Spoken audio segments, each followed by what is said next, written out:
Hello বন্ধুরা, আজ সৈকত বিশ্বাস ট্রাভেল উইথ সৈকত ব্লগে আবার স্বাগত। আজ আমি চলে গেছিলাম দুর্গাপুরের ভিরিঙ্গি। ভিরিঙ্গি মা কালী খুবই জাগ্রত, তোমরা সবাই জানো যে দুর্গাপুরে ভিরিঙ্গি কালী মন্দির আছে। তো সকাল সকাল উঠে চলে গেছিলাম মন্দির পরিদর্শনে। তো আজ ছিল শিবরাত্রির আগের দিন, তা দেখো ভিড়টা কিরকম হয়েছে, দেখো কত ভিড় হয়েছে। এমনিতে শনিবার দিনটা ভিরিঙ্গি মন্দিরে মায়ের ভিড় প্রচুরই থাকে, সবাই মা কালীর পুজো দেয় এবং নিজের মনস্কামনা পূর্ণ করে। তো আমিও সকাল সকাল গিয়েছিলাম, দেখছিলাম প্রচুর ভিড় আছে, অনেকজন ঘুরতেও এসেছে। তো ও 51 তীর্থপীঠের মধ্যে ভিরিঙ্গিও একটা পীঠ। তো এটা আপনারা দুর্গাপুর স্টেশন থেকে ভিরিঙ্গির বাস ছাড়ে, ওখান থেকে 20 টাকা ভাড়া নেয়, ওখান থেকে আসা যায়।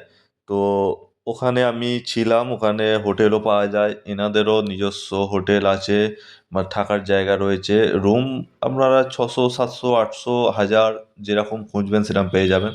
তো বন্ধুরা, ভালো লাগলে সাবস্ক্রাইব করে দিও।